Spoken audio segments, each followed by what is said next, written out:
जय हिंद बच्चों। आपने पीएच स्केल के बारे में सुना होगा, तो चलिए आज हम लोग देखते हैं पीएच स्केल क्या होता है। Small p to the power capital H, pH scale. PH scale को हम लोग शॉर्ट में पावर ऑफ हाइड्रोजन भी कह सकते हैं, बोलचाल की भाषा में। Power of hydrogen means pH. तो इसके बारे में कुछ फैक्ट्स आज जानते हैं। PH scale is given by doctor Sorensen, है ना। डॉक्टर सोरेनसन नाम के साइंटिस्ट ने हमें पीएच स्केल दिया। कब दिया? तो शायद 1909 के आसपास। इनके मुताबिक अकॉर्डिंग टू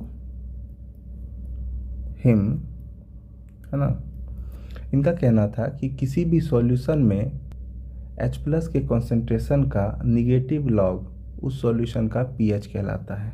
क्या कह रहे थे? किसी भी सॉल्यूशन में H+ के कॉन्सेंट्रेशन का निगेटिव लॉग उस सॉल्यूशन का पीएच यानी पावर ऑफ हाइड्रोजन कहलाता है ना। इसे अगर सिंपली लिखे, सिंपल भाषा में, आसान भाषा में, तो हम लोग बोल सकते हैं pH is equal to 1/log H+ या फिर निगेटिव ऑफ लॉग H+, क्योंकि सरल भाषा में लिखना था हमें। और हमने अभी क्या देखा कि किसी भी सॉल्यूशन में H+ की कॉन्सेंट्रेशन का निगेटिव लॉग उस सॉल्यूशन का पीएच होता है। तो निगेटिव लॉग लिखना तो हमारे लिए मैंडेटरी हो गया था अकॉर्डिंग टू डेफिनेशन, तो लिख दिया negative log. Second important point क्या कहता है कि किसी भी सॉल्यूशन के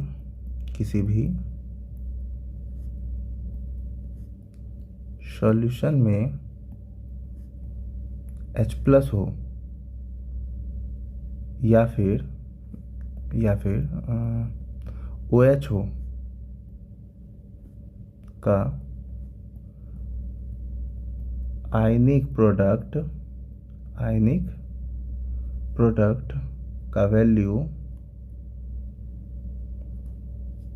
के लिख देते हैं, हाँ, के आयनिक प्रोडक्ट का वैल्यू 10⁻⁻14 होता है ना। क्या सीखा हमने? किसी भी सॉल्यूशन में H+ आयन हो या फिर OH- आयन हो, उन दोनों का आयनिक प्रोडक्ट यानी इन दोनों आयन का अगर प्रोडक्ट करे, अगर मल्टीप्लाई करे, तो उसका वैल्यू हमेशा 10⁻⁻14 ही आएगा। अब बात आती है कि ये H+ और OH- क्या होता है। तो अगर H+ आयन हो ना किसी के पास, यानी वो एसिड को दिखा रहा है कि वो सॉल्यूशन एसिडिक है ना। और अगर OH- आयन हो किसी के पास, यानी वो बेसिक सॉल्यूशन का एग्जांपल, यानी वो बेस के बारे में बात कर रहा है ना। तो आई होप कि आप लोगों को ये बात समझ में आया होगा। एक दो फैक्ट और हैं जो इंटरेस्टिंग है जानना, जान लीजिए, उतना इम्पोर्टेंट नहीं है। जैसे कि अगर आपसे कोई पूछे कि कुछ इम्पोर्टेंट पीएच वैल्यूज़ बताओ, जैसे तुम्हारे ब्लड का पीएच वैल्यू बताओ या फिर तुम्हारी यूरिन का पीएच वैल्यू बताओ, है ना, तो फिर आप लोगों को अजीब लगेगा कि क्या ही पूछ रहा है सामने वाला, है ना। तो मैं इसे लिख देता हूँ कि सम इम्पोर्टेंट पीएच वैल्यूज़। जैसे कि अगर मैं बात करूँ, प्योर ब्लड होता है ना, प्योर ब्लड, इसकी पीएच वैल्यू 7.45 के आसपास होती है। वैसे ही अगर तुम्हारा ब्लड प्योर नहीं है ना, तो उसकी पीएच वैल्यू होगी 7.35। फिर बोल सकते हैं कि जैसे हमारे मुंह में लार आता है ना, तो ये जो लार होता है इसका होता है 6.8, है ना। जो दूध होता है ना, दूध होता है इसका होता है 6.6। लेमन जो होता है, नींबू बोलते हैं ना, लेमन का होता है 2.6 ना। वाटर का होता है 7, है ना। यूरिन का होता है 7। फिर यूरिन हो गया। स्पर्म का होता है 7.5। फिर है आपका और क्या, जैसे बहुत सारे हो सकते हैं, काफ़ी है वैसे। गैस्ट्रिक जूस होता है, अगर आपको बायो में इंटरेस्ट हो तो ये सब चीज़ें आपके लिए जानना ज़रूरी हो जाता है। तो गैस्ट्रिक जूस इसका होता है 1.5 टू 1.8 के आसपास, है ना। मतलब इसमें से कुछ भी लिख दो, 1.5, 6, 7, 8 जो मन करे लिख दो, है ना। फिर तुम्हारा पेनक्रियाटिक जूस होता है, पेनक्रियाटिक जूस, इसका पीएच वैल्यू होता है 7.8 टू 8.6 के अप्रॉक्स में, है ना। अग्नाशय रस बोलते हैं पेनक्रियाटिक जूस को, गैस्ट्रिक जूस को अमाशय रस बोलते हैं। फिर है हमारा सेरिब्रोस्पाइनल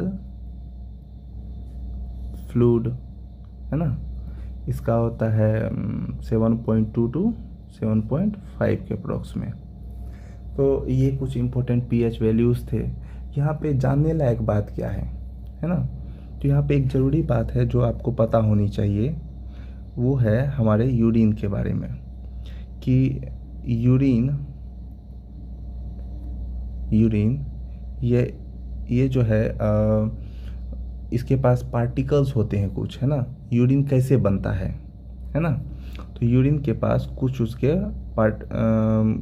क्या बोलते हैं, कंपोनेंट्स होते हैं बोल सकते हैं, है ना। इसके कुछ कंपोनेंट्स होते हैं, जैसे कि हो गया यूरिया, फिर है हमारा वाटर, फिर है हमारा साल्ट, है ना। और भी बहुत सारे अदर वेस्ट लिख देता हूँ जो मुझे याद नहीं है।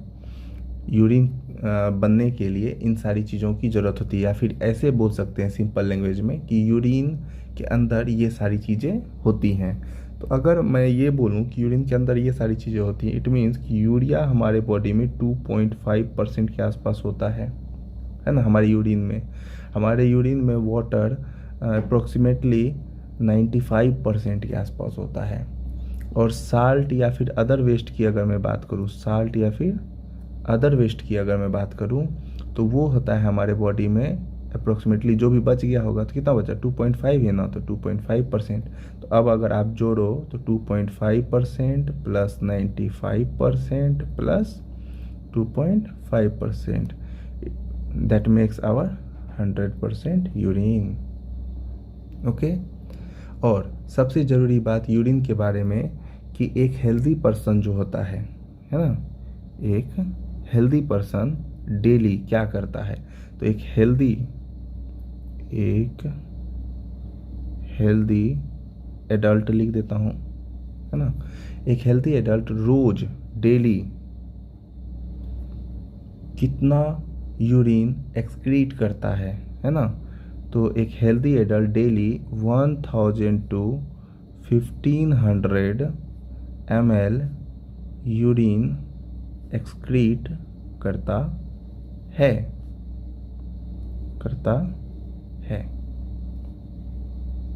आई होप आप लोगों को आज का ये वीडियो अच्छा लगा होगा।